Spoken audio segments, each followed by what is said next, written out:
ઠંડા પાણીના હું નુકસાન ગણાવી દઈશ. ભયંકર નુકસાનો છે ઠંડા પાણીના, અતિશય નુકસાનો છે, એ બી હું આજે બતાવી દઈશ.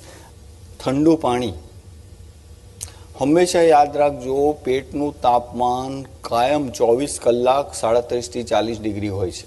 તો 24 કલાક આપણા હોજરીનું ટેમ્પરેચર પરમાત્માએ એવું ઓટોમાઇઝેશન કરેલું છે 37 થી 40 ડિગ્રી હોય છે. પરમાત્માએ પ્રકૃતિને આદેશો કર્યા છે, પેટને સ્ટેન્ડિંગ ઇન્સ્ટ્રક્શન આપ્યું છે, કોઈ પણ સંજોગોમાં પેટનું તાપમાન 37 થી 40 જોઈએ જ. એટલે જે લોકો ફ્રીજનું પાણી પીવે છે, ફ્રીજનું પાણીનું temperature less than 10 degree, less than 5 degree હોય છે. કેટલાક તો એવા વિદ્વાનો છે કે ગ્લાસ પરથી આમ રેલો ના ઉતરે ને ત્યાં સુધી પાણી નહીં પીવાનું, ચિલ્ડ વોટર. હવે એવા લોકો માટે તો આપણને એવું જ થાય કે આ મૂળમતી લોકો છે. તો ઠંડુ પાણી જે લોકો પીશે એનું પેટનું તાપમાન તત્કાલ ડાઉન થઈ જશે. એટલે શરીર, પેટ ફરીથી પોતાને એટલા ઊંચા તાપમાન પર લેવા માટે શું કરશે, કોઈ એક સ્પોટ પેટના તરત જ સકંજામાં આવતું હશે ને, એ સ્પોટ આપોઆપ પસંદ થઈ જાય. પછી ત્યાં નસીબના ખેલ ચાલુ થાય.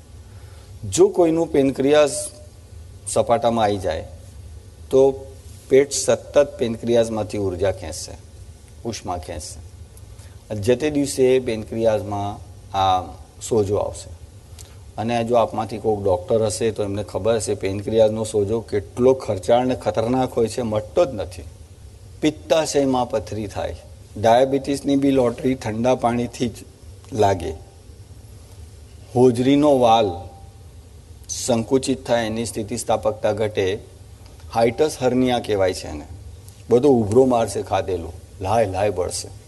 પછી સમજો આંખોના ભાગમાંથી ઉષ્મા, ગુરુત્વાકર્ષણના નિયમ મુજબ અહીંથી ઉષ્મા ખેંચાવાનું શરૂ થશે. તો નાના 5-5 વર્ષના બાળકો બિલ્લોરી ચશ્મા પહેરે જ, બિલકુલ એટલા બધા ઘાટા ચશ્મા હોય છે એમને, બિલ્લોરી ચશ્મા. પછી કાનની નસો સુકાય એટલે બહેરાપણું આવે, અને મગજની નસોમાંથી ઉષ્મા ખેંચાય નાના મગજ માસેથી, ત્યારે જીવન પર પૂર્ણ વિરામ મૂકવાની ક્ષણો આવી જાય. કારણ કે જીવો કે ના જીવો કોઈ મતલબ નથી. ચાલે તો બી લઠડિયા ખાય, 2 જણ પકડીને ચલાવવું પડે, સેરેબ્રલ એટ્રોફી થઈ જાય એને, એવા બધા વિષયો એક ઠંડા પાણીના પાપથી. એટલે ક્યારેય ઠંડુ પાણી નહીં પીવાનું. વાતાવરણના ટેમ્પરેચર કરતાં માટલાનું ટેમ્પરેચર 2 ડિગ્રી ઓછું હોય છે તો માટલાનું ટેમ્પરેચર ચાલે, પણ ફ્રીજનું પાણી તો આપને વિનંતી કરું છું ક્યારેય ના આપીઓ. જઠરાગ્નિ પર એટલો અત્યાચાર કરો છો આપ, કુઠરાઘાત કરો છો.